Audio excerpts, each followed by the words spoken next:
అంటే ఇక్కడ ఏమంటాడు కృష్ణదేవులు అంటే, మరుపన తొలిమేనులు 3, ఎరుకన 4వ శరీరం.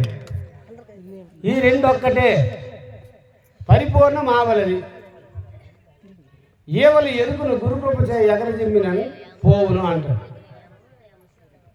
నాయనా మాట్లాడకండి ఇక్కడ. అంటే మరుపన తొలిమేనులు 3, ఎరుకన 4వ శరీరం. ఇది ఎట్లా ఉంది? ఎరుకంటే మరుపు అంటే జాగ్రత్త అవస్థలో ఉండేటటువంటి ఈశ్వరుడనే నామంతో 25 ఇంద్రియములతో కూడుకునేటటువంటిది మరుపు. దానికి ఇక్కడ మనకి భద్రాద్రి శతకములో పంచవింశతి తత్వ పరిపూర్ణమైనట్టి స్థూల దేహమునందు సురసరిమగా రసస్వరిశ రూప రసగంధములను వచన దాన గమన విసర్జన ఆనందములను మానస అహంకార మతి చిత్తములు కూడి జీవుండు ముఖమును చేరి నిలసి విశ్వనామము చెంది వేర్వేరు విభజించి సకల వ్యాపారమును తలుపుచుండు నిధియు జాగ్రత్త అవస్థ నను దినంబులు జనితమై జనుచుండు జన్మరహిత అంటారు. అంటే పంచవింశతి తత్వ పరిపూర్ణమైనట్టి. అంటే పంచ అంటే అర్థం ఏంటంటే పంచభూతములు, వాటి తత్వం అయితే 25 ఇంద్రియములు. అట్లాగే స్థూలదేహం 20 ఇంద్రియములు, సూక్ష్మదేహం 20 ఇంద్రియములు, 50 తత్వములతో కూడి స్థూలదేహములు. ఎందుకంటే పంచవింశతి తత్వ పరిపూర్ణమైనట్టు స్థూలదేహమునందు సురసరిమగా రస స్పర్శ రూప రస గంధ వచన దాన గమనో విసర్జన ఆనందములను మానస అహంకార మతి చిత్తములు కూడి ఈ జీవుండు ముఖమును చేరి, ముఖం అంటే మన ముఖస్థానమును చేరి నేత్రస్థానములో నివసించి విశ్వడనే నామంతో ఇక్కడ ఉంటారు. ఉండి వేర్వేరు వ్యాపారములు తలుపుతుండు. వేర్వేరు అన్ని వ్యాపారాలని చేస్తుంటాడు. ఉదయం లేచి ఎన్నో కార్యక్రమాలు చేస్తుంటాడు.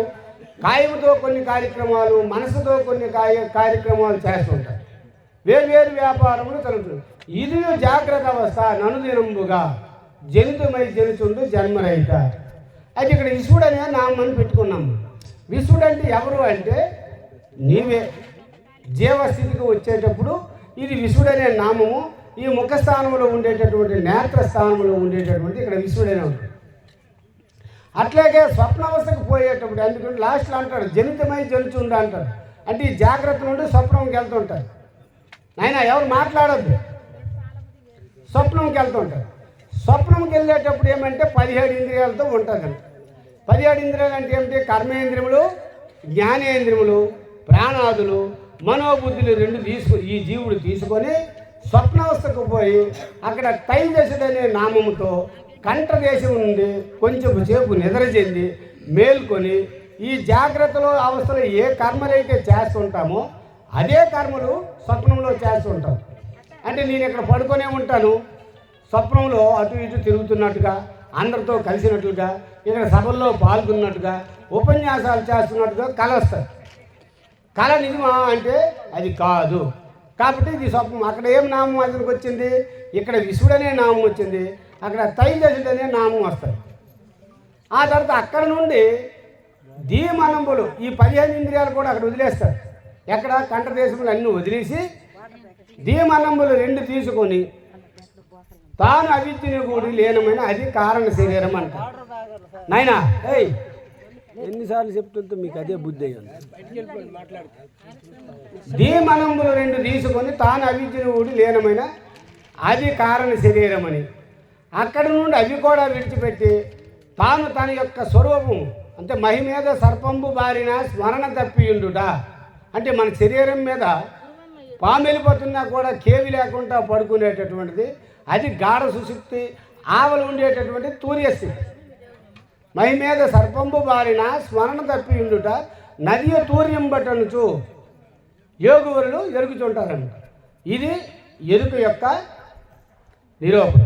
ఎరుక ఎక్కడున్నది అంటే మనలో భూమధ్య స్థానంలో తూర్యస్థితిలో ఉండేది. దానికి కృష్ణప్రభులు ఏమంటాడంటే తొర్రల 9 గల మేలు మర్రికి 2 మలకలు 4 ఎర్రది తెల్లది నల్లది కర్రిది దాని ఆగ్రమందు కలదొక్క తోటు. అదే ఎరుకను పులుగుండు చోటు. కుర్రా గురుబోధననే గొడ్డలిచో మర్రి పులుగులు రెండు మనసి కొట్టరా పోని కలదొక్కతోటి. అంటే ఇక్కడ చెప్పినటువంటి విషయం ఏంటంటే తొర్రలు 9 గల మేల్మర్రికి 2 మలకలు అంటే 2 నేత్రములు, అందులో ఎర్రది తెల్లది నల్లది కర్రిది దాని ఆగ్రమందు కలదొక్కతోడు. అంటే 2 నేత్రములకి అధిష్టానం ఎక్కడ ఉన్నదంటే భూమధ్యస్థానం. అదే కలదొక్కతోడు. ఈ 2 కూడా ఎరిగేటటువంటి కాబట్టి కలదొక్కతోటు అదే ఎరుకని పులుగుండు చోటు. దానికే కృష్ణపురం మరొక ఖండార్థములు అంటాడు. ఏమంటే చూపులు లోపల వస్తువు, చూపులు గల వస్తువు, చూపులు గోడన్, చూపులు లోపల గల వస్తువు అదే ద్రష్ట. చూపులు గను వస్తువులు ఈ సర్వ ప్రపంచం వల్ల చూపులు గోడను త్యాపక ఎరుకని తెలియము. ఇదే ఎరుక. ఇది ఎరుక నిరూపణ జరిగిందనమాట. కాబట్టి ఈ ఎరుక అనేటటువంటిది, ఈ ఎరుక నిరూపణ ఎట్లా ఉంటుంది అంటే నేత్రస్థానంలో ఉండి చూస్తుంటుంది, ద్రష్టస్థానంలో ఉండి ఎరుగుతుంటుంది, దృశ్య రూపమై సర్వ జగత్తుగా ఉంటుంది. ఈ 3 కూడా ఒకటే. అందుకుంటే అక్కడ ఏమి అన్నాడు ఆయన, మరుపన తొలిమేలులు 3, ఎరుకన 4వ శరీరము, ఈ 2 ఒక్కటే పరిపూర్ణమావలది అంటాడు. ఇంకా చెప్తూ ఇంకొక అంటాడు, ఇంకేమంటే మనకు దగ్గరగా తీసుకొస్తుంటాడు అనమాట. ఎట్లా దగ్గరగా అంటే ఆటాడి ఆడకుండిన ఆటాడిన మేను బొమ్మలు ఆట ఆడకని ఆడించేవాడు అతడే కర్త, అంతటికి అచలమ కర్త అంటాడు. కర్త ఎవరన్నాడు? ఆటాడి ఆడకుండిన. మీరు చూడండి, ఎవరు అమ్మా నువ్వు వాటర్ ప్యాకెట్ 1 నిమిషం ఆపు 10 నిమిషాలు ఇక్కడ ఆటాడి ఆడకుండిన. చాలా జాగ్రత్తగా వినాలి. ఎక్కడ ఆడుతుంది ఎక్కడ ఆడకుంటుంది అనేటటువంటి విచారణ మనం ఇప్పుడు చేసుకుందాం. ఎక్కడ ఆడుతుందంటే భూమధ్య స్థానంలో ఉండి ఒక దగ్గర కూర్చొని అన్నీ కూడా ఆలోచన చేసి అన్నీ చేస్తుంటుంది, అక్కడ ఆడుతుంటుంది. ఆట ఆడి ఆడకుండిన అది సహస్రారంలో తూర్యాతీతంలో ఆడకుంటూ ఉంటుంది. అది ఆట ఆడి ఆడకుండిన ఆడుకుంటూ అక్కడ ఉంటుంది సూర్యాతీతంలో. ఇది బ్రహ్మాండంలో జరిగినటువంటి విషయం. ఆట ఆడి ఆడకుండిన ఆట ఆడిన మేను బొమ్మలు. ఈ ఆట ఆడిన మేను బొమ్మలు అంటే దేంతో? ఈ స్థూల దేహాలతో ఆడిస్తుంటుంది. ఇప్పుడు మనం ఇచ్చాపురం నుండి ఇక్కడ తెప్పించింది. అలాగే మీ ఏ ఊరులు ఆ ఊరులు అందరూ కూడా ఆ స్థూల దేహం ఉండడం బట్టి ఇక్కడికి వచ్చారు. ప్రేరేపించినది ఏంటి? ఆత్మ. అదే ద్రష్ట, అదే 4వ శరీరం. అటువంటి అది ఆడుతుంటుంది. ఆడకుండా ఉండేది తూర్యాతీతంలో ఆడకుండా ఉంటుంది. ఈ జాగ్రత్త అవస్థలో ఆడిస్తుంటుంది. ఇది బ్రహ్మాండంలో జరిగినటువంటి జగత్తంతను కూడా ఆడిస్తుంది. బ్రహ్మాండంలో జరిగినటువంటి పిండాండంలో ఏడు చేస్తుంది. స్వప్నావస్థలో దేహాన్ని పడి ఉన్నా కూడా తాను ఆడుతుంటుంది. ఇక్కడ ఆట ఆడకుండా సుషుప్తిలో ఆడకుండా పడి ఉంటుంది. జాగ్రత్తలో ఈ దేహంతో ఆడిస్తుంటుంది. ఇప్పుడు నా చేత ఉపన్యాసం చెప్పిస్తుంది. ఇట్లా ఆట ఆడిన మేను బొమ్మలు ఆట ఆడించకనే అతడే కర్త, అంతటికి అచలమ కర్త అంటాడు. అంటే మనం దేని గురించి మాట్లాడుతున్నాం? ఎరుక నిరూపణ గురించే మాట్లాడుతున్నాం. మళ్ళీ ఎరుక నిరూపణ ఎట్లా చేశాడు అంటే పిండ బ్రహ్మాండములు 2, రెండింటిలో 2 అహములు ఖండములు 4 గోడి అఖండంబ ఎరుకు రూపు గణరానా తండ్రి, ఇది తెలిపిన గనుడే తల్లిదండ్రి. ఖండాఖండములు కనిపించి ఎరుక. ఇక్కడ ఏమన్నాడు? పిండ బ్రహ్మాండములు 2, పిండము బ్రహ్మాండం 2, రెండింటిలో 2 అహములు. అంటే పిండమందుండు జీవాత్మ, బ్రహ్మాండమందుండు పరమాత్మ. ఈ ఒక్క ఖండార్థంకి ఎంతసేపు అయినా చెప్పచ్చు. పరమాత్మ అంటే సింపుల్గా చెప్తున్నాం. ఈ 2 ఖండములు కూడి అఖండంబ ఎరుగు రూపు గణరానా తండ్రి, ఇది తెలిపిన గనుడే తల్లిదండ్రి అంటే. ఇట్లాంటి ఎరుక ఏదైతే ఉన్నదో దాన్ని తెలుసుకోవడమే ఇది ఎరుక నిరూపణ. అయితే మరి ఎరుకను ఎట్లా విడిచిపెట్టాలి అనేటటువంటి విషయాన్ని మనం గ్రహించినట్లయితే ఇక్కడ ఏమంటాడు? పిల్లలు తాటాకులతో పిల్లలు గావించి పెండ్లి పేరంటములు కొల్లలుగా వారు చేయు తల్లులు గని సత్యమెనుచు దలచేరా మదిన్ నీవిట్లు తలసరా మదిన్ కళ్ళ సంసారము గని మానవుల సంతశిల్లగా గురుమంత్రపు సిద్ధులు తలసేరా మదిన్ నీవిట్లు తలసరా మదిన్ అంటారు. అంటే పిల్లలు తాటాకులతో పెళ్ళిళ్ళు చేసుకుంటారు. వాళ్ళకి అది నిజంగా కనిపిస్తుంటుంది. ఆ పిల్లలు మన ఇంటికి ఒక బంధువులు వచ్చి అడిగేటప్పుడు, నాయన మీ పిల్లలు ఏం చేస్తున్నారంటే, అదిగో అక్కడ ఆడుకుంటున్నారు అంటాం. వాళ్ళు పెళ్లి చేసుకుంటున్నారని అను. అట్లాగే తాటాకులతో పిల్లలు గావించి పెండ్లి పేరంటములు కొల్లలుగా చేయువారు తల్లులు గని సత్యమనిసి దళచేరా మదిన్. అంటే ఈ గురుమంత్రపు సిద్ధులు అనేటటువంటి మంత్రము తీసుకునేటటువంటి వారు ఈ ఎరుకు నిజమని తలంచుకుంటారా? తలంచుకోరు. ఎందుకంటే బ్రహ్మ సత్యము జగత్ మిథ్యాన్నం. ఆ బ్రహ్మము, ఆ ఎరుక అనేటటువంటి ఇప్పుడు పిండ బ్రహ్మాండములు కావలు ఉండేటటువంటి అఖండ స్వరూపమే సత్యము. ఈ జగత్తంతాలు మిథ్యలు అంటారు. కానీ ఆ సత్యాన్నే మన అచల పరిపూర్ణులు దాన్ని ఖండిస్తున్నారు. అదే ఎరుక నిరసన. ఎరుక నిరసన అంటే ఏంటి?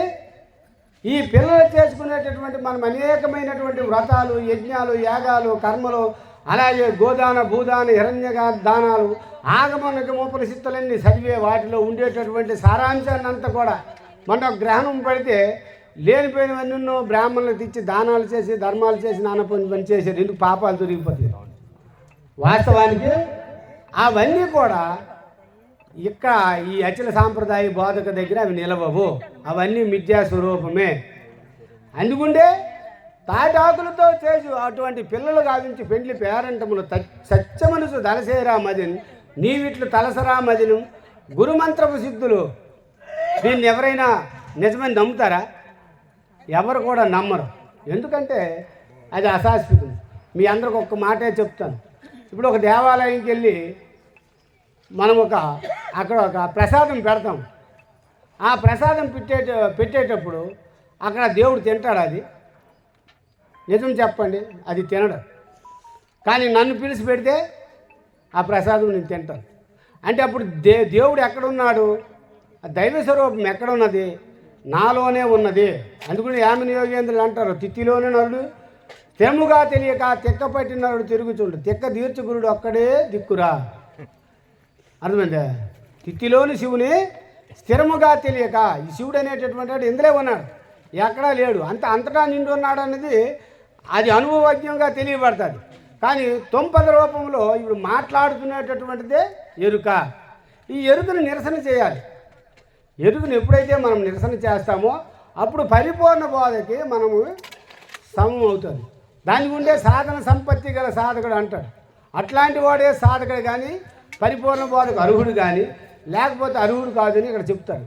అందుకని ఎరుక నిరసన అంటే ఏమిటి అంటే పరిపూర్ణం అనేటటువంటిది ఎట్లాంటిది అంటే దేహాకారము కానిది, అహంభావము లేనిది, అఖిల జనులు దాసోహం సోహం అయిన మోహము చెందనిది బయలు మొదలెరుగువలిరా అంటారు. పరిపూర్ణం ఎట్లాంటిది? దేహాకారము కానిది. ఈ దేహాలతో ఏం పని లేదు దానికి.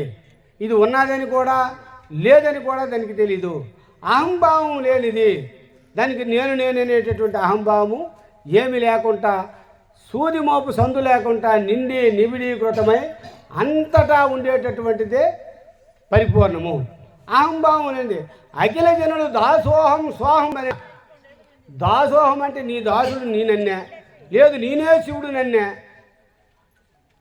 దాసోహం సోహం అనే మోహము చెందనది బయలు మొదలు ఎరుగువలిరా, ఎరిగిన ఎరుక తుద కరుగువలిరా అంటాడు. ఈ ఏదైతే ఎరుగుతున్నదో, ఏదైతే నీలో ఉండి ఇది అపశబ్దం ఇది సుశబ్దం అని ఎరిగిన ఎరుకలో ఎరుకే నీవు. అట్లాంటి ఎరుక అనేటటువంటిది ఎరిగిన ఎరుక తుద కరుగువలిరా. కోహం కష్టం బని కోతల కూచేటి ఈ దేహము కావలు ఉండేటటువంటిదే ఆ పరిపూర్ణ పరబ్రహ్మమని మనకి ఇక్కడ చెప్పేటటువంటి విషయం. అట్లాగే మన ఈ పరిపూర్ణం ఎట్లాంటిది, అలాగే ఇంతంత అనరానిది, వింతల చేయనిది, ఎన్ని విధములుగా చింతలు ఎరుంగనిది బయలు. ఎందుకంటే గురుమూర్తి చూపెట్టకపోతే శిష్యునికి భ్రాంతి రహితం కాదు. గురుమూర్తి చూపెట్టాలి, నాయన ఇదిగో పరిపూర్ణమని చూపెట్టాలి. అది దేంతో చూపెట్టాలి అంటే అది ఎతో వాస నివర్తంతే అప్రాప్య మనసా సహా. అది మనసుకు కానీ చూపుకు కానీ వాక్కుకు కానీ అందనటువంటిది. అయితే మరి ఎట్లాగా నాయన తెలుసుకోవడం అంటే అది జ్ఞానంతోనే దాన్ని ఎరిగి ఈ ఎరుక అనేటటువంటిది లేదని మనం ఖండించుకోవడమే దీని యొక్క భావం. అందుకుంటే సామర్థ్యం ఏమి చూపదు.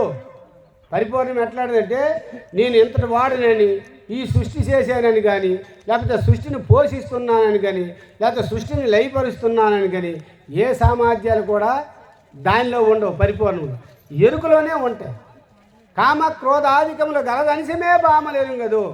దానికి కామము కానీ, క్రోధము కానీ, లోభము కానీ, మోహము కానీ, మదము కానీ, మత్సరము కానీ ఏవీ లేనటువంటిదే ఆ పరిపూర్ణము. కామ క్రోధాధికములు గలదనిసమే బామలేరు. ఇతరులు ఏమనినా మార్బలకదు. నువ్వు ఉన్నావన్నా ఏమందు, నువ్వు లేవన్నా అది ఏమందు. అంటే ఎందుకు ఉన్నదని ఎవరంటారు? అచిన పరిపూర్ణులే అంటారు. పరిపూర్ణం ఉన్నది ఎరుకు లేదని. లేదని ఎవరు అంటారు? మతస్థులు అంటారు. మతస్థులు ఏమంటారు అంటే అది శూన్యమయ్యా, పరిపూర్ణం అనేటటువంటిది పరమాత్ముడే కానీ అది పరిపూర్ణం కాదని అంటారు. కానీ వాళ్ళకి తెలియదు ఆ రహస్యం. ఆ తెలియక ఉన్నదాన్ని లేదని, లేనిది కలగని ఎన్నో రీతులు ఊహింపుచుండు తనలో తానే మోహింపుచుండేటటువంటిది ఎరుకు. కాబట్టి అట్లాగే అందరూ కూడా పరిపూర్ణ భావాన్ని చెప్తారని ఇలాగే ఎరుక నిరూపణ, ఎరుక నిరసన, పరిపూర్ణ దర్శనము చెప్పి అందరూ కూడా ఈ పద్ధతిలో వెళ్ళాలని మీ అందరూ కూడా సభా వేదికలు అలంకరించినటువంటి పెద్దలను అందరూ నేను కోరుకుంటాను. కాబట్టి జై బలో సద్గురు భీమ్ మహారాజ్కి. ఇప్పుడు ఉపాధ్యక్ష స్థానంలో ఉండేటటువంటి నిమిషకవి కర్రి రాముల నాయన గారు ఓపెన్ చేస్తారు.